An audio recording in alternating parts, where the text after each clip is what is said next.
Programme फ़िज़ा की खुशबू में खुश आमदीद।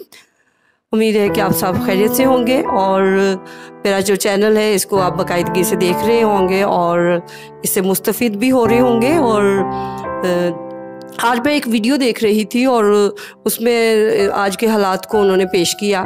जो वो एक गरीब फैमिली है और वो जो है वो आदमी जो है वो मजदूरी करके घर आता है और उसकी बीवी जो होती है वो उसके साथ आते ही झगड़ना शुरू कर देती है।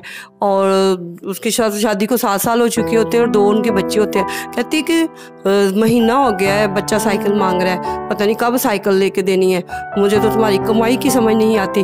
और ऐसे ही हम तरसते रहते हैं। तो उसका बुजुर्ग बाप होता है, उसको भी बड़ा दुख होता है कि कैसे उसकी बहू जो है वो बात कर रही है। और वो कहती मेरी तरफ से मरो या जियो, मुझे कोई गर्ज नहीं है। तो दूसरे दिन वो बेचारा आदमी जो होता है वो बड़ी परेशानी में वो काम पे जाता है। और आप जानते हैं कि इस महंगाई के दौर में घर के जो है तमाम अखराजात को पूरा करना एक सरबराह के लिए कितना मुश्किल है। लेकिन उसके बावजूद घरों के अंदर रहते हुए बहुत से जो हैं कुछ मसाइल जो होते हैं वो हम खुद क्रिएट करते हैं। कुछ मसाइल तो जो है वो हमारी ज़िंदगी में चले खुदा की तरफ से आ जाते हैं या हालात की वजह से आ जाते हैं। लेकिन इंसान जो है अपनी ही ख्वाहिशों में खिंचकर और फंस कर आजमाया जाता है। जब हमारी ख्वाहिशात बढ़ती जाती हैं तो प्रॉब्लम्स क्रिएट होते हैं। तो वो आदमी इतना परेशानी में वो जाता है और क्या है कि उसके जो साथी दोस्त होते हैं जो उसके साथ काम कर रहे होते हैं उस बिल्डिंग में, कि वो अचानक से उसको देखते हैं वो तीसरी मंजिल से नीचे गिर गया।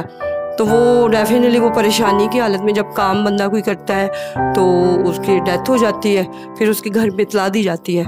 तो फिर तो वो बड़ी परेशान होती है। फिर वो दिखाते हैं कि 3 माह बाद क्या होता है। मालिक मकान आता है, दरवाज़ा खटखटाता है कि मकान खाली करो, 3 माह से किराया नहीं दिया। फिर वो उसके बाद उसके जाने के बाद दूध वाला आ जाता है, कहता है दूध के इतने पैसे होंगे, 3 महीने के अभी तक दूध के पैसे नहीं दिए।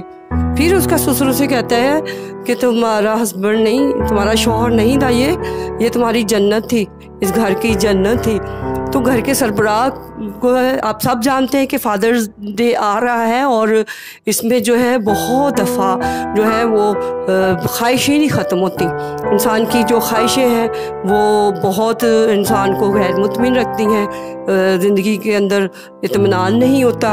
और ख्वाहिशों को जब हम बढ़ाते जाते हैं तो जो बरकतें जो ज़रूरियात ज़िंदगी हमारी ज़िंदगी में खुदा की तरफ से, रब करीम की तरफ से मिली होती है, हम उनकी भी फिर कदर नहीं करते, हम परवाह नहीं करते। तो लेकिन जब ज़िंदगी के अंदर कोई ना कोई मिसहैप हो तो उसकी समझ फिर आती है। आपने भी देखा होगा कई दफ़ा जब हम ट्रैवलिंग करते हैं, छोटे छोटे बच्चे रात को 12 बजे सड़कों पर वो चीज़ें बेच रहे होते हैं, वो चीज़ें भी अपनी सेल कर रहे होते हैं और बड़ी मन्नत मांगते, बड़ी वो मिन्नतें करते हैं और कहते हैं कि हमसे ये चीज़ ले लो। तो इसी तरह कई एंकर्स को भी मैंने छोटे बच्चों के इंटरव्यूज़ करते हुए सुना है। तो जब उनकी ज़िंदगी के अंदर उनके कई बाप नहीं होते, कई लोगों की माँ नहीं होती, तो फिर जो है ऐसे बच्चे जो है वो बड़ी मेहनत से आगे आते हैं। और एक और वीडियो में देख रही थी, वो छोटा बच्चा वो 4th क्लास का स्टूडेंट है और वो बताता है कि मैं स्कूल भी जाता हूँ, उसके बाद एक जगह पे जो है वो किसी स्टोर पे भी काम करता है और फिर उसके बाद फिर वो समोसे भी बेचता है और बिस्कुट भी बेचता है। तो किस तरह स्ट्रगल से लोग ज़िंदगी बसर करते हैं। तो आज के दौर में जो औलाद है, जो बच्चे हैं, उनके लिए ख़ास मैसेज है कि अपने अपने घरों के अंदर फादर्स डे आ रहा है, सिर्फ फादर डे पे सिर्फ उसको सेलिब्रेट ना करें, बल्कि क्या है आपका बाप नहीं बल्कि क्या है आपकी जन्नत है। दुनिया में रहते हुए जब वो सारी चीज़ें आपको प्रोवाइड कर रहा है तो आपका जो बाप है उस की कदर करें, उन नेमतों का शुक्र करें जो रब करीम की तरफ से आपकी ज़िंदगी के अंदर। तो यही है कि आप अपने फादर्स की कदर करें, और जिन लोगों के पास उनके माँ बाप नहीं हैं या जिनकी ज़िंदगी के अंदर फादर्स नहीं हैं, तो उन बच्चों से जाके पूछें कि एक बाप की ज़िंदगी में क्या अहमियत होती है।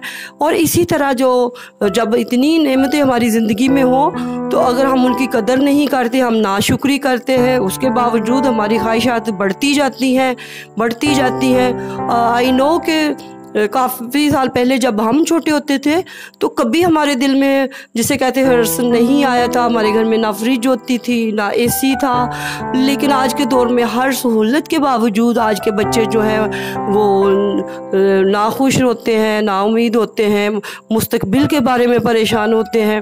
तो इसी तरह ये सारी, जब आपकी ज़िंदगी के अंदर इतनी सहूलतें हों एक बाप के होते हुए, तो जब आप नाशुक्री करते हो तो हमारा जो रब है वो भी नाखुश होता है। तो जब रब नाखुश हो तो फिर ज़िंदगी के अंदर टफ़ टाइम आता है, मुश्किलात आती हैं। तो अच्छी ज़िंदगी, खुशहाल ज़िंदगी के लिए ज़रूरी है कि अपने रब का शुक्र करें और अपने बाप की कदर करें।